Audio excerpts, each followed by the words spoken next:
So guys let's discuss this question. Question में क्या दिया हुआ है हमें, from the following information compute GNP.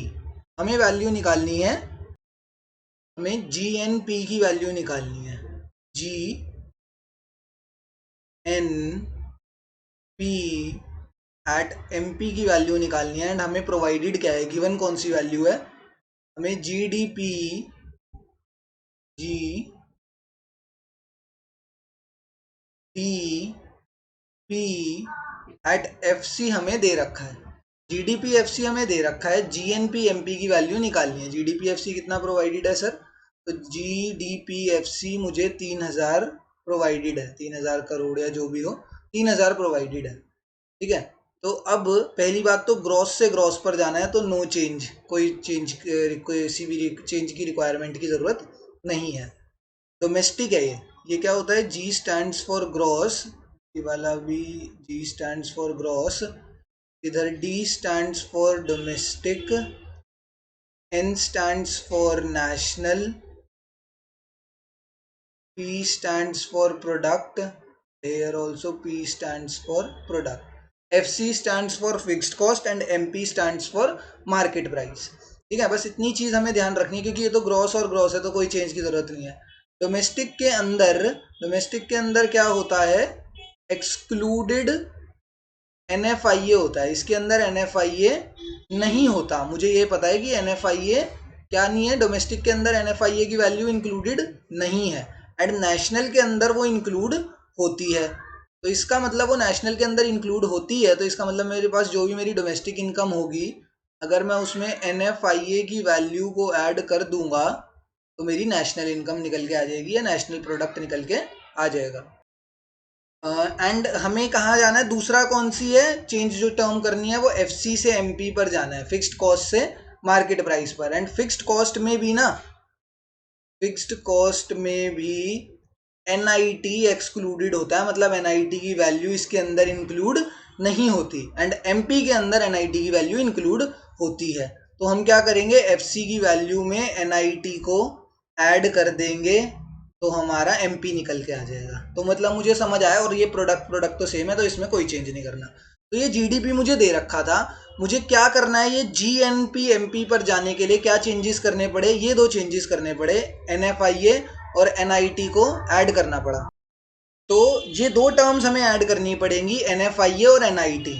तो बस 3000 में मैं क्या करूंगा, एनएफआईए प्लस एनआईटी दोनों को ऐड कर दूंगा तो मेरी किसकी वैल्यू निकल के आ जाएगी, ये मेरी, तो मेरी जीएनपी एट एमपी की वैल्यू निकल के आ जाएगी, जीएनपी एट एमपी की वैल्यू निकल के आ जाएगी। तो अब एनएफआईए ढूंढते हैं, यहाँ पर कहाँ पे है, तो इधर net factor income to abroad दे रखा है, 200 इनडायरेक्ट टैक्सेस दे रखा है, सब्सिडीज दे रखा है। तो पहले एनएफआईए निकालते हैं, एनएफआईए इज व्हाट, तो NFIA is net factor income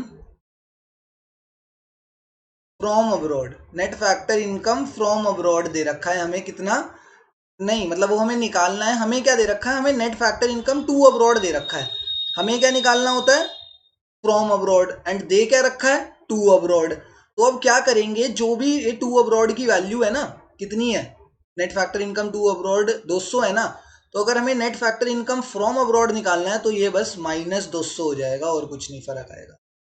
अगर हमें हमें क्वेश्चन में क्या चाहिए होता है, NFIA, and NFIA stands for net factor income from abroad.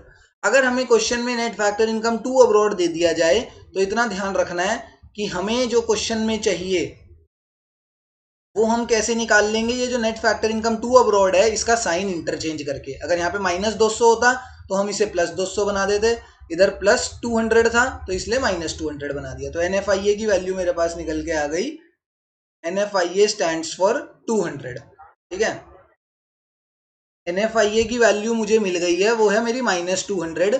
तो यहाँ पर मैं -200 को इधर ऐड कर दूंगा। उसके बाद NIT क्या है, NIT की वैल्यू क्या होती है, नेट इनडायरेक्ट टैक्सेस कैसे निकलता है, तो वो निकलता है इनडायरेक्ट टैक्सेस माइनस सब्सिडीज करके, इनडायरेक्ट टैक्सेस माइनस सब्सिडीज करके। तो इनडायरेक्ट टैक्सेस क्वेश्चन में दे दिया कितना है, 420 एंड सब्सिडीज कितनी है 240। तो अगर इसकी वैल्यू निकालोगे तो ये निकल के आएगा 180। ना निकल के आएगा ये निकल के आएगा 180। This is the value of NIT।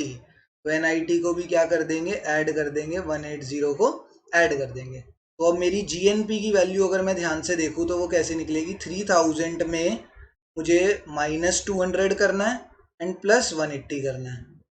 तो 3000 ये प्लस माइनस हो जाएगा -20। 200 में से 180 करोगे तो -20 आएगा एंड इधर वैल्यू मेरी फाइनल आ जाएगी GNP एट MP की फाइनल वैल्यू मेरी आ जाएगी 2980 rupees. ₹2980 is the value of GNP. Therefore, option number 2 is the correct answer here.